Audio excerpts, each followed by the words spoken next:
Hey guys, welcome to Solo ReacTalk. Tonight I'm going to be reacting to a video requested by Nick Pride Z. It's called Ross's Game Dungeon Deus Ex by Accursed Farms. Yes, this is in relation to my Deus Ex reaction videos. I'm reacting to the gameplay, and now I'm done with Human Revolution, so now I'm focusing on the request by Nick Pride Z. And I think that there's still 2 more videos. So those will be coming, the week after. And yeah, hope to see you guys there for those 2 as well. And then I'll be continuing on with another Deus Ex game reaction. So let's start. 3, 2, 1, go.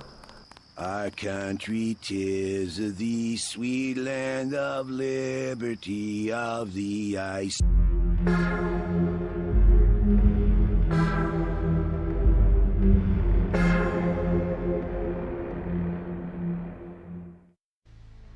Welcome to the Game Dungeon.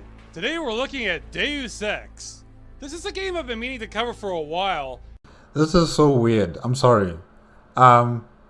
Because I watch Accursed Farms Freeman's Mind episodes by Ross Scott, right? He's the narrator on those videos. So yeah, hearing Ross's voice in the Game Dungeon, it's so weird because now I'm thinking about Dr. Freeman. Really. It's weird. And a new Deus Ex game is coming out soon. So I thought now's as good a time as any to talk about the ones that came before it. Now this is a famous game, and I'm sure there's 100 other videos on it. So why am I making one? Well, I think this is a pretty significant game, and I guarantee I'm going to say some things you're not going to hear in any other review. In fact, I'm kind of surprised that as well known as this game is, what isn't discussed about it. So I guess that's my job. Let's go. So the game starts off and 2 guys are talking to each other, making a lot of references to events we know nothing about. It's obvious something is happening, and these guys are probably important, and they're manipulating a disease, but that's all you really know. This is awfully familiar to Deus Ex Human Revolution, because in the beginning of the game we also just got introduced to Bob, and he was discussing about Serif Industries with various other people on the video conferencing call kind of thing, and we just I didn't know what was going on.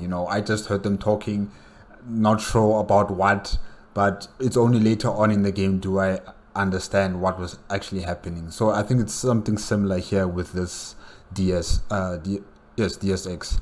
I'm wondering, is this the first game? Yeah, I think this must be the first game. I admit, I can be kind of dumb sometimes when it comes to spy movies or political thrillers, where I honestly lose track of what's going on with the plot. So I might never be completely sure what happened, but it looked cool.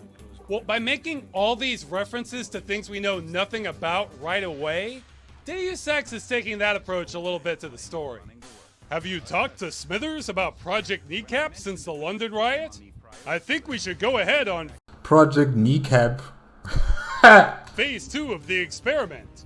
O'Reilly won't know what hit him until it's too late. Foxfire is doomed. Now What is that room? I mean, like, there's this statue of a hand, and then there's a globe. What's going on? Is that the Illuminati? It must be. It just screams world domination. Yeah. Played this game a couple times. I have the benefit of understanding it now, but there's no way to not be a little lost just starting out. And with that, we begin.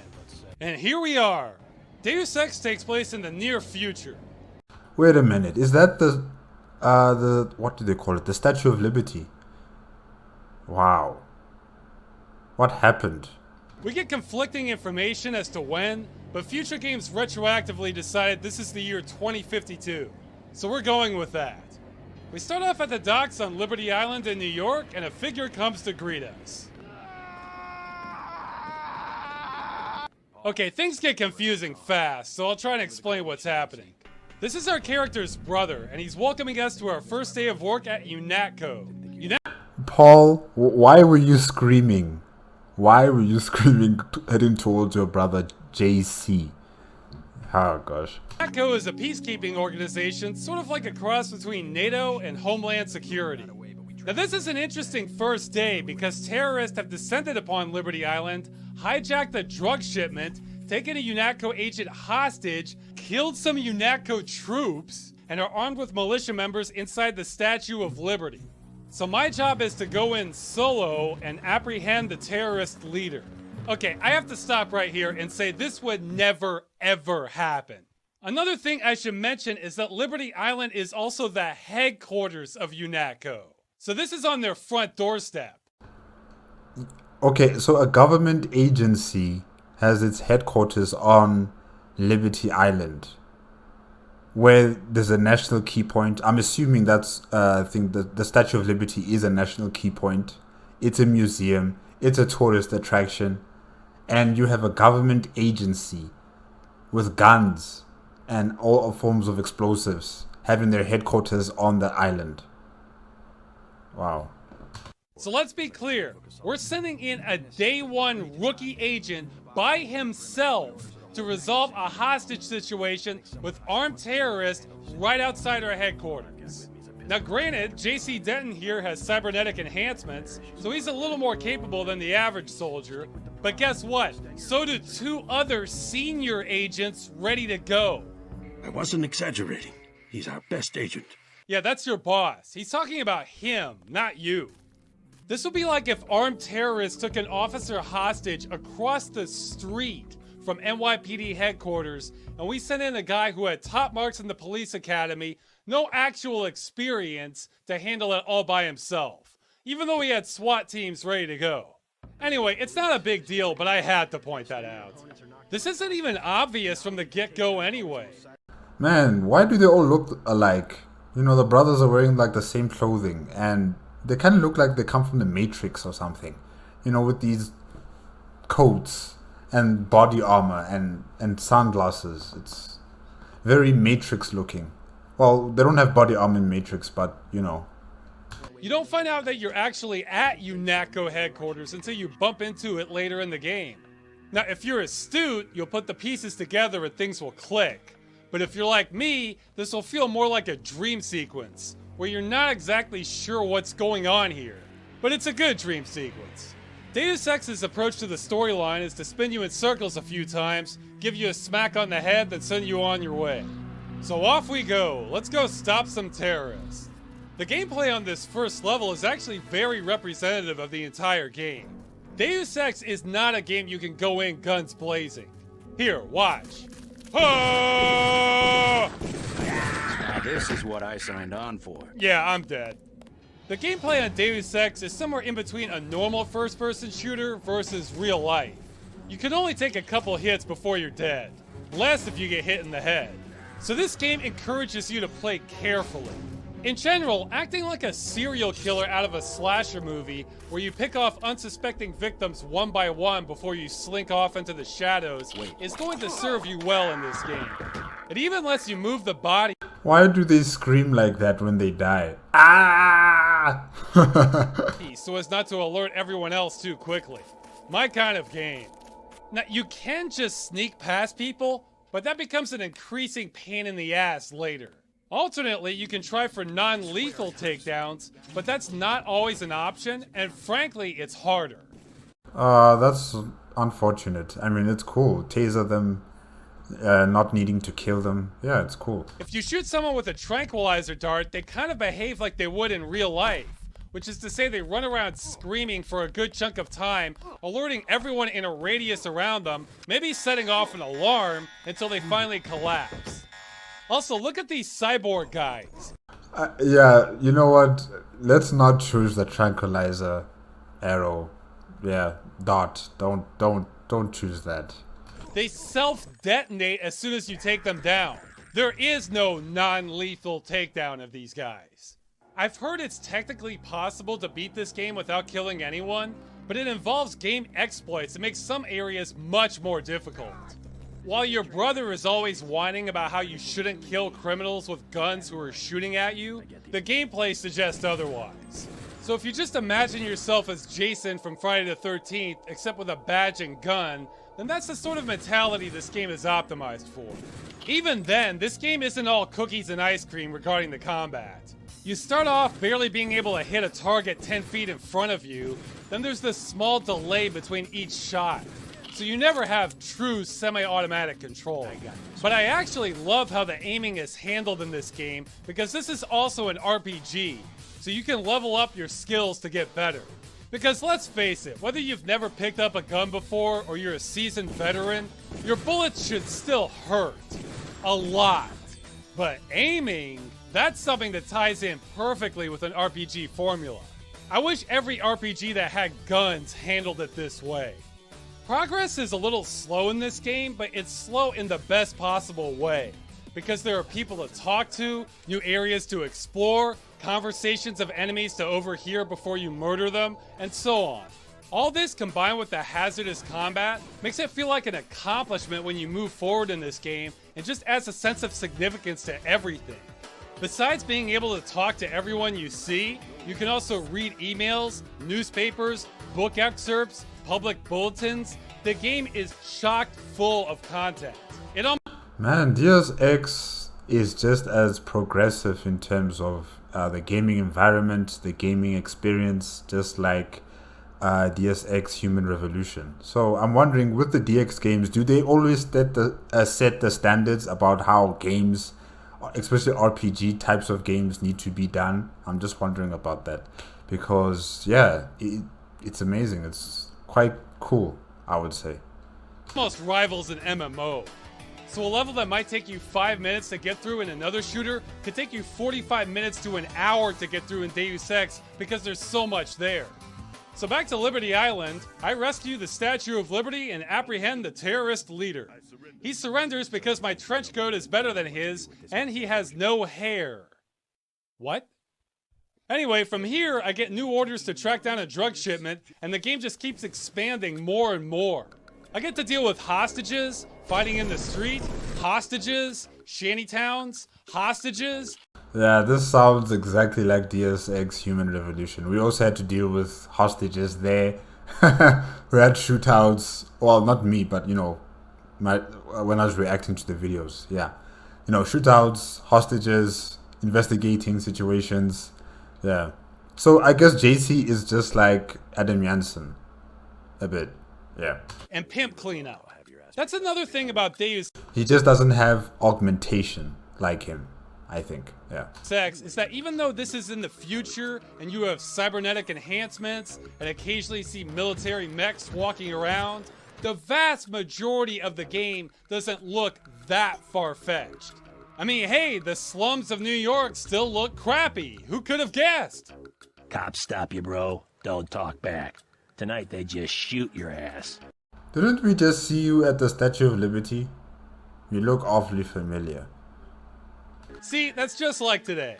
Now, I have nothing against going super futuristic looking in other games, but in Deus Ex, this helps ground you and adds a small touch of realism to things. Although I think the number of rats in the hotel lobby is a little high, even for New York. Also, while we're here, I want to point out Smuggler's Den. When I first played this, I always thought this felt a little tacked on in terms of the design. This is a 100% optional quest area, it doesn't affect the main storyline, and it gives you a short extra mission. Like seriously, people out here looking like they're vampires or something. Vampire hunters. What was that movie called again with the vampire hunter? I forgot. But yeah, they look like vampire hunters, or they look like people from the Matrix, or maybe Terminator, you know. That you can't access by any other means. Looking on this now, I can see this actually follows a DLC format. It's short, but not super short, and it's very modular in nature compared to the rest of the game. It may sound dumb, but this is actually one of my biggest issues with DLC and story-driven games. Deus Ex is one cohesive experience. It's great, you can get lost in this world. But when you turn something into DLC, just having a reminder that you can buy the DLC rips you out of the immersion a little bit, or at least it does with me. Even if you've bought the content ahead of time, the damage is still done because it's already primed you mentally to remember that this is a game, not some other world. So if I buy Deus Ex with the Smuggler's Den add-on clearly advertised, then every time I hear about Smuggler in-game, I'm going to remember, oh, this must be the DLC. So instead of wondering who Smuggler is or thinking about something else in the world, I'm thinking this is the extra part of the game I paid for instead. I hear what Ross is saying about that. I do. And I understand. But, you know, in my point of view, I don't really see it that way. I don't know. It doesn't break the immersion of the gaming experience. Like I still think that I'm in this world.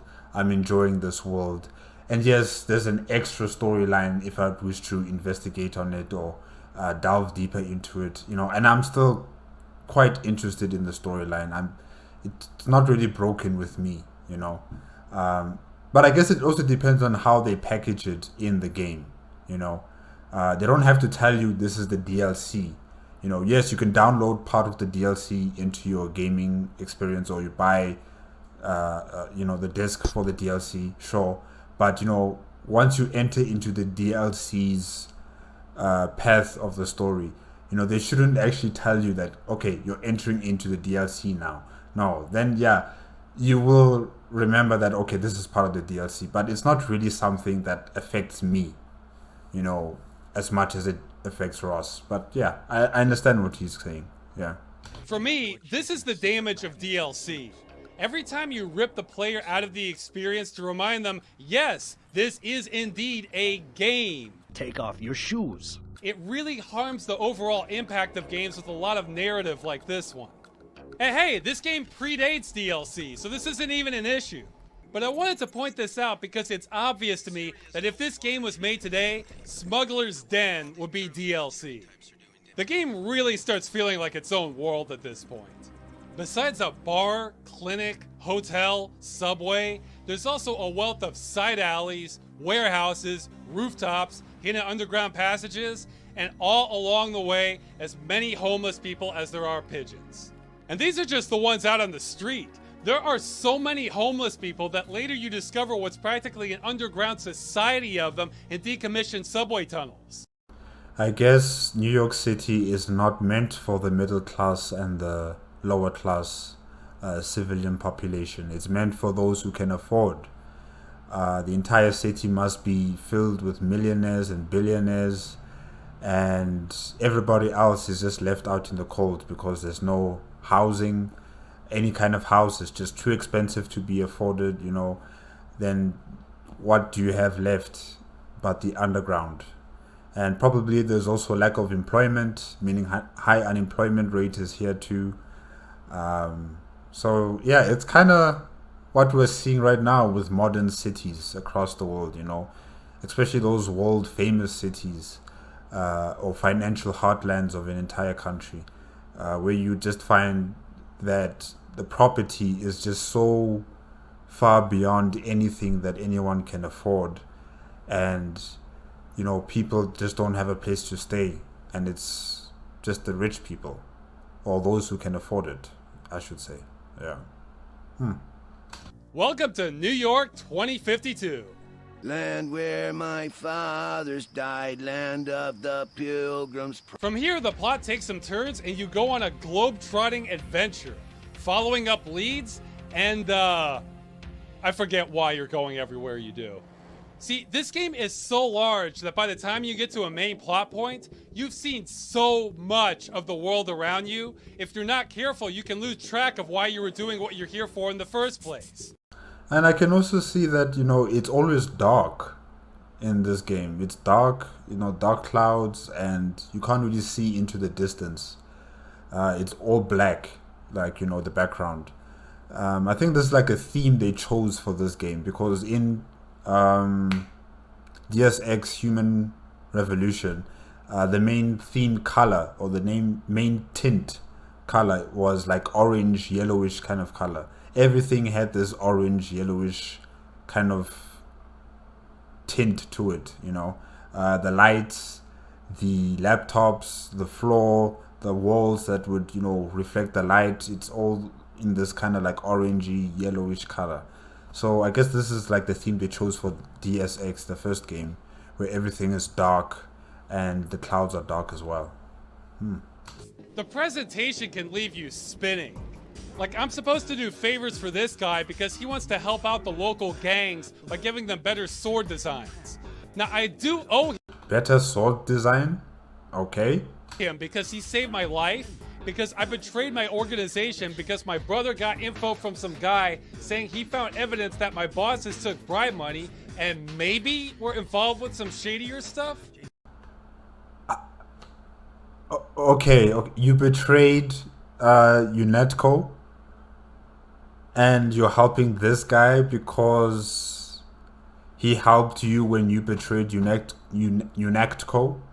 Okay. Oof.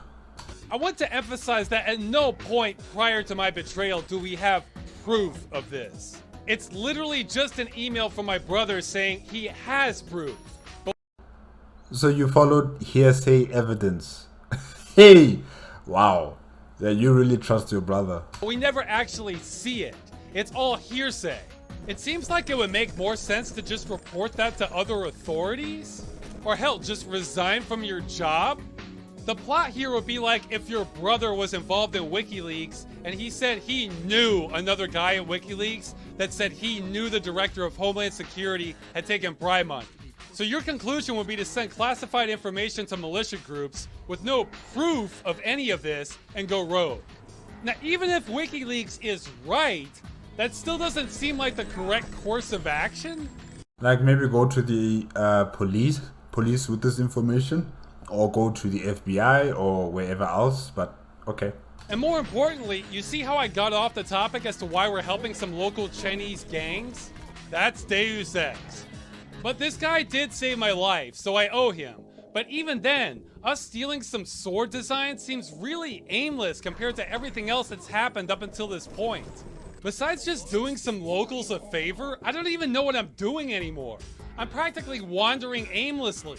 But the world is so fleshed out and the gameplay is just fun, so you just go with it. Well, it just so happens that the people who manufacture these swords also manufacture that virus that was mentioned earlier that's devastating the globe. So it all comes together now, except there wasn't really a good reason for us to connect the dots to begin with. Deus Ex. Majestic. This is the same guy. This is the third time I see you, man. Majestic. Later, the game just starts throwing one conspiracy theory after another at you. With the Illuminati, the Templars, Area 51, lab-made mutants. The Templars, Area 51, we never got any of that in Deus Ex Human Revolution. Men in Black, okay. Self-aware AI, Roswell aliens, world domination. So there was another Eliza in Deus Ex, the first game, because we have an Eliza in Human Revolution. Interesting. And of course, ends with a plan to either control or blow up the internet. It's a bit of a mess. Blow up the internet. Okay. But the game is so much fun the whole way. Plus, there's a little more going on here that I'm going to come back to. So, in Deus Ex fashion, let me give you a chance to forget what I just said, and let's talk about the music. The music in this game ranges from okay to simply amazing. Yes. Yes, this sounds good. I love music like this. It reminds me of those 90s or 80s drama TV shows or movies. Yeah, I like this. I like this. This game had 4 different composers, but the majority of it was done by Alexander Brandon. Though Michel Vondenbo had some really excellent tracks also. There's so much good music in this game, people who have played it are going to have different answers for which tracks are their favorites. Now this was one of the last... I already know which one's my favorite right now. I don't know how I'm gonna search for it, but I will, definitely. mainstream games to use mod tracker music, which is like MIDI music, except it's a lot better because the composer gets to choose his own instrument sounds. It does mean that some tracks could sound a little clunky though.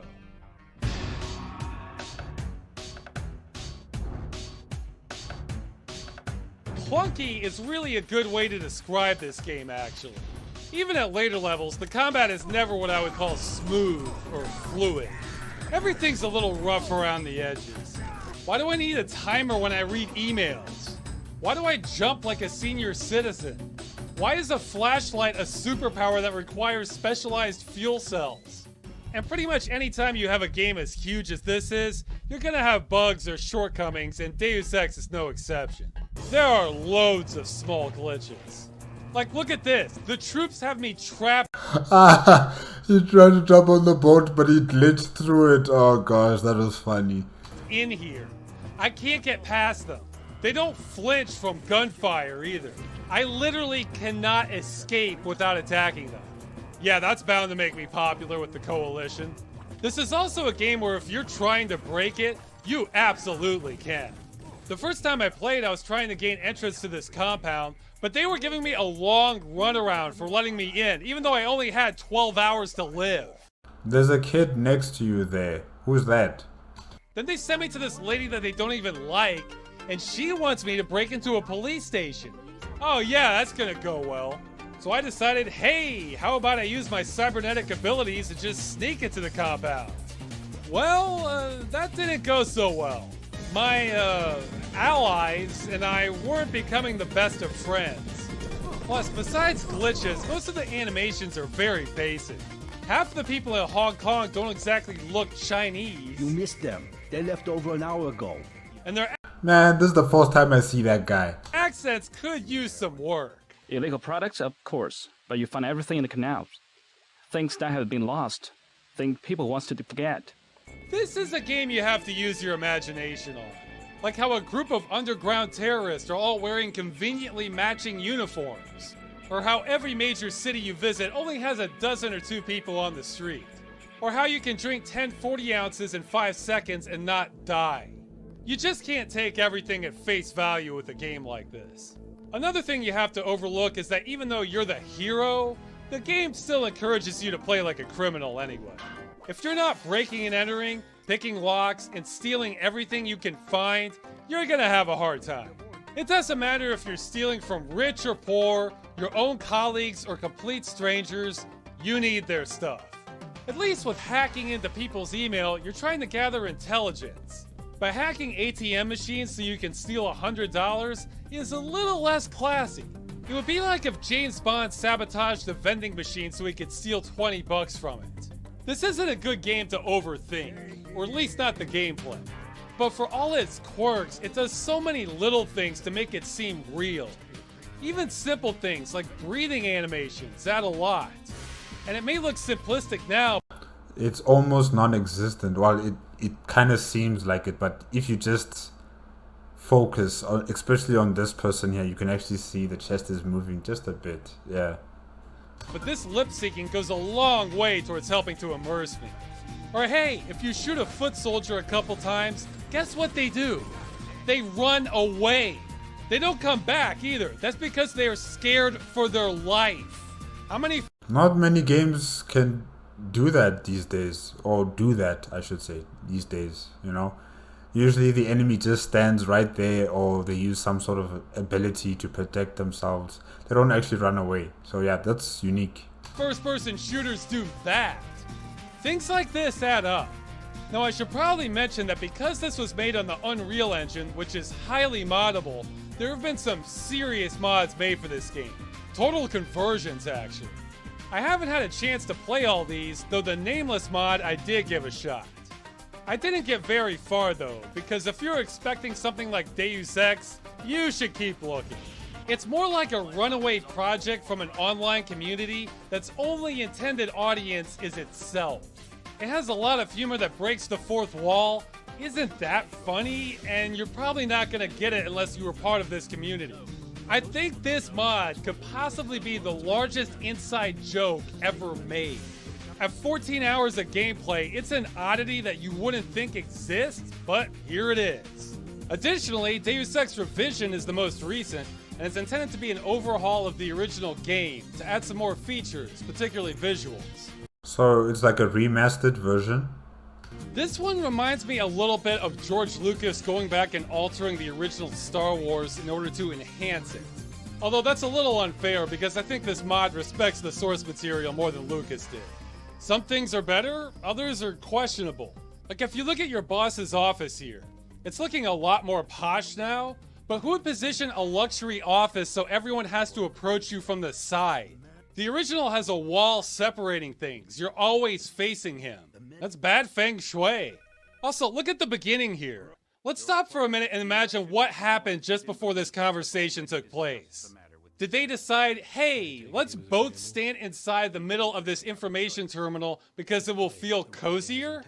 But that's kind of cool though. I don't know. It's kind of cool. But I like the one with the hand and the globe. Yeah, that one's far better. It kind of exudes this world domination kind of thing. Here it's also evil. Like it's got the red lights, but it's not really world dominating, you know, themed. Yeah. This mod really accentuates how much thought was actually put into the original's level design. A lot of areas start feeling too cluttered and you lose track visually of where you should be focusing your attention. That's usually what happens when you're in a city. you lose focus on what you actually came there to do, and then you start looking up at the advertisements and all the lights shining at you, you know, and then you get lost. So yeah. Bad, but I would still recommend anyone new to just play the original first. And while I'm talking about the Unreal Engine, I have to point out that Deus Ex used a trick the original Is that a mirror? Unreal did, and that if you get close to a wall, you can see a secondary texture emerge. So on wood, you can see the grain.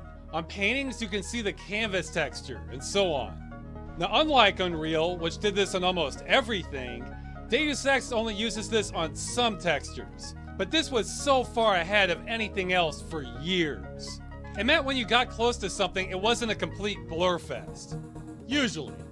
Okay, now I'm skipping huge aspects of this game, probably more than any other game I've covered. But I want to keep moving because I want to circle back around on something. While it's far from perfect and has a lot of shortcomings, Deus Ex is a great game by pretty much any metric. Yeah, all-time favorite of mine. No surprises there. The thing is, I would argue from a certain light, this is the most significant game ever made. And it's for none of the reasons I've discussed so far. I need to talk more about the story, because this is where I think most of the game industry doesn't realize what it has with this game, or else can't talk about it fully because they have to stay more objective. Well, not me, I can say whatever the hell I want. So here we go. See, the story to Deus Ex exists on 2 or 3 levels. The first level is what I would call fun video game story. You're stopping terrorists, fighting against a malevolent organization, saving the world from a virus, uncovering the Illuminati, blowing up mechs. This is nothing we haven't seen in other games already. It's not too... We don't have Illuminatis in other games, as far as I know, but yeah, I get what you mean. too deep. You're not meant to take this seriously. It's just to make the game fun. So if you ever hear someone criticize the story to this game, which you totally can do, this is the layer they're talking about. The second level, which some might say is still part of the first, will be the world story of the game. This is all the secondary stuff independent of the plot, where all these characters are brought to life. You get to hear about all their thoughts, fears, motivations, and philosophies. The quartermaster here realizes his organization is corrupt, but still wants to save it because of his personal creed. This reminds me of... What's her name again? Sorry guys, let me just get a name. Taylor Keitner, yes. Belonging to Bell Towers. She also figured out that her organization has become corrupt and she wanted to find the truth, and she was asking for help from Adam Jansen to find that truth. So yeah, that also reminds me of you know, Deus Ex Human Revolution. And this place right here, it also reminds me of a part in Human Revolution where Adam Jansen is requesting help or assistance from Quinn, and Quinn was also behind some sort of like security box where, you know, he would be working behind there, and, you know, the customer would be presenting themselves. So yeah, it's almost exactly the same like this. It's just that, you know, it's far more better looking, Yeah. The Illuminati members see proactive guidance of mankind as necessity for society to function. Even your boss And the AI is Eliza, definitely. believes he's being practical and trying to balance the needs of the organization against political pressures to do things that aren't in society's interest. The characters in this game have a lot of depth to them and form a tapestry of views and beliefs that bring the game to life. This part is extremely well done and is the reason this game feels so real. Now, a few other games have pulled this off, but I think a lot of the game industry has a difficult time writing characters to be as believable as the ones in Deus Ex. The problem is that everybody kind of looks the same. Even though they're dressed in different clothing, they kind of look the same with the faces. And the body structure. Very few people feel contrived to me. In any event, this breaks far, far away from your typical Hollywood dialogue you see in so many other games. Now, the third level I'll get to in a bit. This is the one I think separates this game from perhaps every other one made. When I played this game for the first time, I was enjoying it, but I remember a specific moment when I became hooked. When you confront the terrorist leader, you remember, the guy with no hair? Listen to some of what he has to say. For 100 years, there's been a conspiracy of plutocrats against ordinary people. Do you have a single fact to back that up? Number one, in 1945, corporations paid 50% of federal taxes. Now they pay about 5%. Number two, in 1900, 90% of Americans were self-employed. Now it's about 2%. So? It's called Only 2% are self-employed. No wonder why New York is like that then. Only 2. That's crazy. consolidation. Strengthen governments and corporations, weaken individuals. With taxes, this can be done imperceptibly over time. I became very interested in this game after hearing that. So yeah, that makes me kind of a nerd getting excited that a game is talking about tax rates, but that's because I knew what he was saying was actually true. Now, it's a little more complicated than what he says because it was never a pure 50%, since there was also payroll tax, but the point is, you bet individuals are paying more taxes than corporations are nowadays. I mean, a better measure is effective tax rate. This isn't the official tax rate, this is the real tax for corporations after all the loopholes. Also, this isn't the year 2052. That could affect your numbers too. Now, as for the self-employment thing, I wasn't able to get numbers as far back as he's quoting, but what I did find shows that, yeah, self-employment is way down from where it used to be. We have a ton more consolidation now. Now, that number is actually going up right now, but not in a good way. That's due to corporations using less and less employees and hiring disposable contractors because then they don't have to pay out as much for benefits, insurance, and so on. So if you do freelance work for what amounts to less than minimum wage, congratulations, you're self-employed. This all adds up to power moving away from the individual towards large institutions. Now, the terrorist guy claims this is I think we are going through something like that already. You know, there's an oligarchy of big businesses that are, you know, these multinational corporations. Very few of them in very key sectors, whether it's telecommunications, what else? Minerals and extraction, oil, you know, and what else? Products like cell phones and cars, you know, very, very niche businesses are now in control of these very big population guzzler operations. Yeah. And also fashion. Well, no, okay, not with fashion though.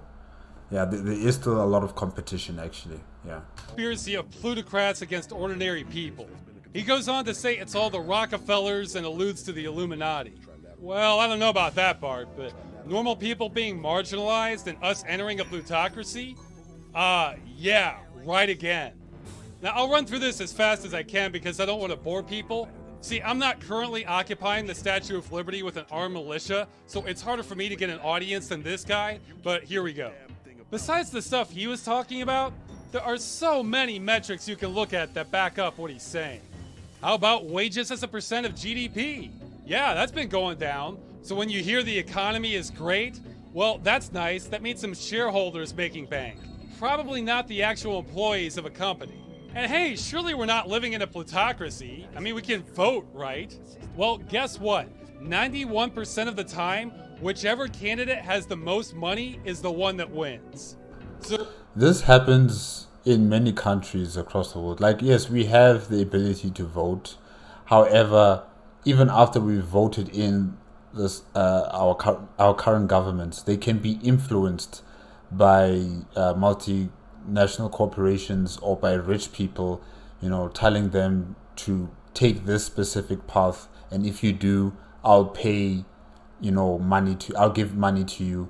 I'll support any kind of financial situations you might have as a politician, So there's always going to be a politician who is hungry and who needs to eat. And there'll always be a rich person who's willing to give that politician money for as long as they're in their pocket, whenever, they need them. Yeah. So if you're an informed voter and weigh candidate platforms, that doesn't matter. 10 times out of 11, the only thing that matters is how many ads Joe Voter sees. And you can buy that. Want to know who's going to win the next election? Money. That's who's going to win. But you might be saying, hey, I think Donald Trump kind of, bucked that, expectation, because Hillary Clinton had a lot of money. However, Trump still won. So there's something going on there, But usually, yes, any campaign that has a lot of money usually wins national or maybe provincial well, in America they call them the states. Yeah, state elections or, district or municipal elections. So yeah, if you have the money, you might win. Well, 95% of the time, yeah. those officials can still represent us, right? Well, no, not really.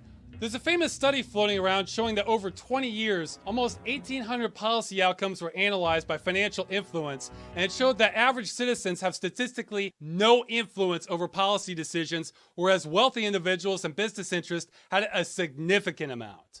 Even though it's because the rich people have access to those politicians.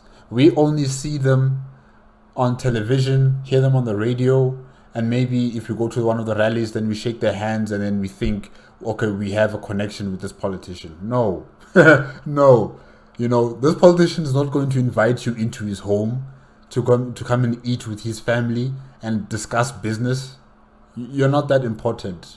You're not the one funding his campaigns. So of course, or her campaigns. So of course, you have no influence in how they're going to make their policy decisions in the legislature or as a president.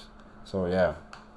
politicians are elected to represent the people, they really only represent the people who pay them the most. That might be why over a half of Congress is composed of millionaires. Now, I'm focusing mainly on the USA. In our parliament, I would also wager that many of our members of parliament are being funded by, large corporations and rich people to push whatever laws or policies that will become, an advantage for them and their businesses. I also suspect that something similar like that is happening in my country.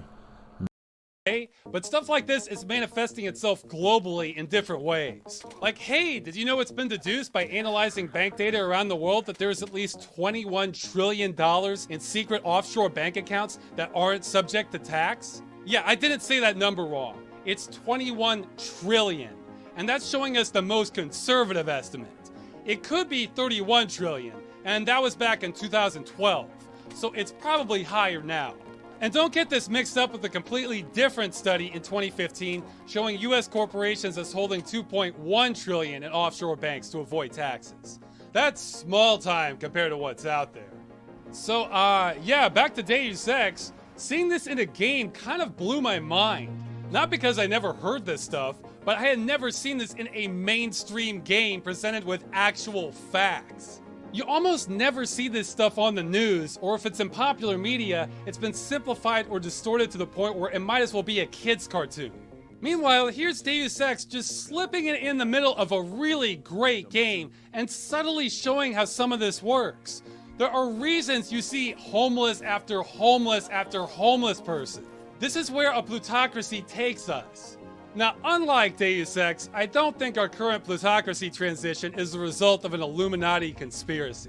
I think it's more that ruthless, rich people tend to think alike, and what we're seeing is a concerted effort of many powerful individuals independently manipulating the system to achieve their ends. So it's not a secret order with rituals and shit. That would be kind of cool. No, it's more like a ruling class. See, a rich person with an agenda pays lobbyists to influence politicians to get laws passed that further his agenda. That politician gets re-elected because he has the money, and the cycle continues. Now, unlike Deus Ex, that agenda isn't to take over the world. At least, I don't think. Instead, Maybe.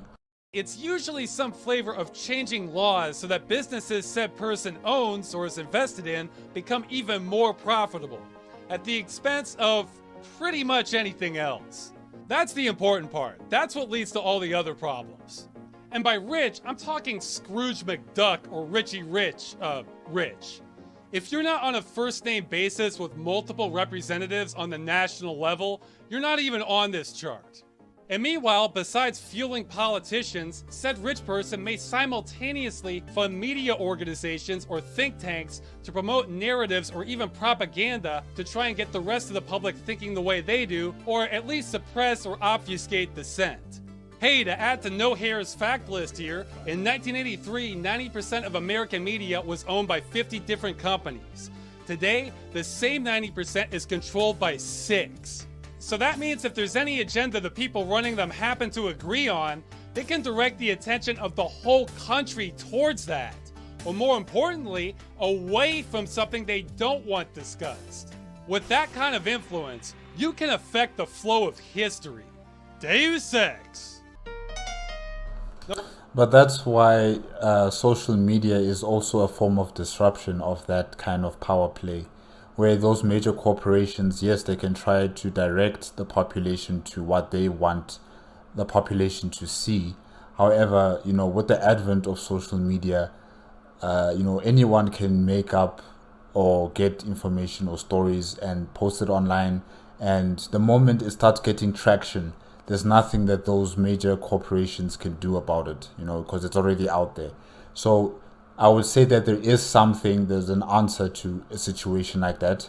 However, it does require a lot of work, from said individual who wants to, bring out the truth to the rest of the population of the country or the planet. So, yeah. I know this is getting long, but the game goes a step further. When I first played this game, I thought it was great, but I remember thinking so many references to terrorism seemed a little over the top and almost preachy to the point of detracting from the game. The Statue of Liberty has been bombed by terrorists. There are frequent news bulletins on terrorism. You work for an anti-terrorism agency. Terrorism, all the time. And then 9/11 happened. It's important to remember this game was made before 9/11. Okay, for anyone younger in the audience, I need to explain something. Hearing news commentators, politicians, and the media in general talk about terrorism all the time didn't used to be normal, at least in the US. Prior to 9/11, the average person heard about terrorists more from Arnold Schwarzenegger movies than they did from the mainstream media. I mean, they would still cover events, but it wasn't like clockwork multiple times a week, if not every day. But since 9/11, it hasn't stopped. All the terrorism dialogue in Deus Ex doesn't even feel like an exaggeration now. The game was prophetic. I mean, everybody likes to point out that if you look at the New York City skyline in the game, the two towers aren't there. Now, this is just a coincidence. The real reason is because of a texture-sized engine limitation. But man, that sure goes a ways towards future-proofing this thing. But back to terrorism. The way we talk about terrorism now, you'd think it's the largest problem on Earth. Now, I have to be careful what I say here because this is the internet, so let me be clear. Terrorism is a problem and should be fought. But hear me out. It's impossible to get an exact number, but we currently spend approximately $100 billion a year combating terrorism. But any given year, more people die from being hit by lightning than from terrorism. Most years in the US, you're more likely to die from bee stings. However, the thing with security is you don't see what you prevent. So you might think 100 billion a year is reasonable. After all, almost 3,000 died from 9/11. But here's the thing. There's public evidence that the CIA knew an attack from Al-Qaeda was imminent as early as spring of 2001.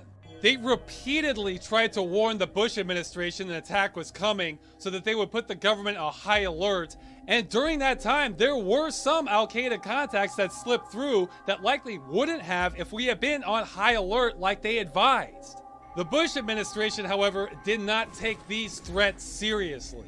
Now, this is speculation, so we can never know for certain. But there is hard evidence showing that if someone besides Bush was president, or if he simply took the CIA seriously, the 9/11 attacks might never have happened.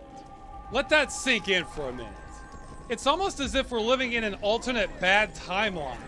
Although we did dodge the Cuban Missile Crisis. That would have been worse. Man, I try to avoid politics in these videos, but I can't for Deus Ex. It's just too...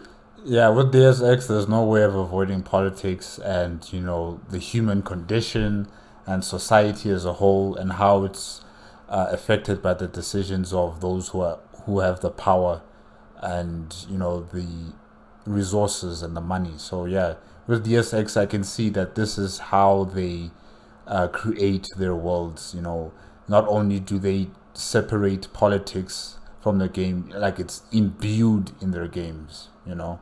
Yeah, it's cool. relevant. In a former life, I was a mule dragging a stone plow up a hill in northern Thailand. The point of all this is it wasn't a lack of resources that led to the 9/11 attacks. But none of that mattered. After 9/11, we ushered in the Patriot Act, Homeland Security, the TSA, we invaded Iraq, we added counter-terrorist funding for local police, and the media has not stopped talking about it since. We also lost some constitutional rights in the process, are spending $100 billion a year on this, and it's not clear we're any safer than before all this happened. In Deus Ex, UNATCO is formed after the Statue of Liberty is bombed. Just like the two towers, this is super symbolic and mobilizes Congress to set up a new agency to tackle the problem. But why are we setting up all these new agencies and spending $100 billion a year when all we needed to do was let the CIA do its damn job? Because there's $100 billion a year to be made on this stuff. Back to this chart, guess who some of these rich people are? Defense contractors! Like Tony Stark, except without the morality. This is what's known as the military-industrial complex. Essentially, if we're not at war with somebody, somewhere, then they're losing money and they can't have that. So this is all the same thing as before, except this one involves the military. So terrorism is our new global enemy, and it needs to stay that way so that Obadiah here can keep getting a slice of that 100 billion. And not just him, everyone who works at Stark Industries or is connected to it. It's self-perpetuating. And as a bonus, the more time goes on and you start hollowing out society, you might actually see some homegrown terrorists trying to fight the system, like the NSF and Deus Ex.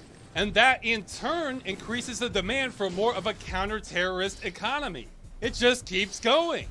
I'm normally not much of a conspiracy theory person, but if there's tons of evidence for something happening, and there's a whole lot of money to be made by not calling attention to it, then yeah, I get suspicious. Some of you may know that Eisenhower in his farewell speech explicitly warned about the military-industrial complex and considered it the greatest threat to our democracy. We must guard against the acquisition of unwarranted influence, whether sought or unsought, by the military-industrial complex. The potential for the disastrous rise of misplaced power exists and will persist. We must never let the weight of this combination endanger our liberties or democratic processes. But hey, he was only President of the United States and Supreme Allied Commander during World War II. What did he know? This is how the world works, guys. And that's the third layer of the story of Deus Ex. It's more than a game. It's illustrating not only real-world issues, but arguably a couple of the biggest ones that are shaping everything about our civilization and giving us a glimpse of how it works and where it's taking us. I haven't seen any other game come close to this. Oh sure, there have been other games with rich first-person shooter and RPG mechanics, or the tapestry of characters that really flesh out the world, or extremely layered and intricate plots and conspiracies. But all that is only what makes this a great game. Some of the issues explored in Deus Ex are right now indirectly affecting billions of people. We're seeing history being made, and Deus Ex sees it also. So for that, I give this the Transcendence Award. It's common for people to not take games seriously because they're mostly just entertainment. Well, if you read between the lines, Deus Ex gives you a better education for what's happening to our world and what you should be concerned about than the damn news. And it's packaged in a highly entertaining game, so it can reach people it might not normally otherwise. How's that for game relevance? Yes, do exactly that. Keep me informed. I mostly play games for escapism, so if one is going to rip me back to reality, I appreciate it being as awesome as this one. And this is sort of a repeat, but I want it anyway. Some of this is real. See? Real conspiracies. They're not kidding. Now, of course, most of this isn't real. The vast majority of it is still just fun video game filler. But what it does hit on is so poignant. And in the land of the blind, the man with one eye is king. Well, Deus Ex has that one eye open. So to wrap this up, let's talk about the ending. We get 3 endings, and they're all lame. Just like in Human Revolution, you also get 3 options, or actually 4 options. Yeah. According to online polling, the game takes 24 to 37 hours to finish, and we get about 2 one-minute game cutscenes for each, and about 2 minutes for the Illuminati ending. They're mostly just standing around talking, saying, gee, it sure is good we picked the ending we did, except for the Tracer Tong ending, which has hardcore action. Oh yeah. These endings suck. I'll talk more about them in the next episode, so stay tuned for the sequel. Okay, I guess I'll just end the episode with as much effort as this game put into its ending. Deus Ex.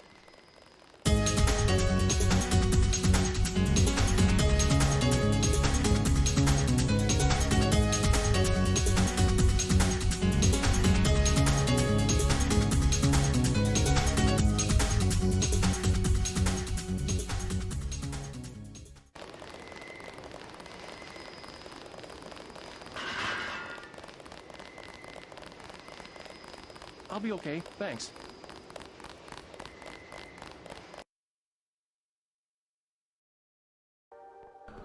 Okay guys, that's it with Ross's Game Dungeon, Deus Ex by Accursed Farms.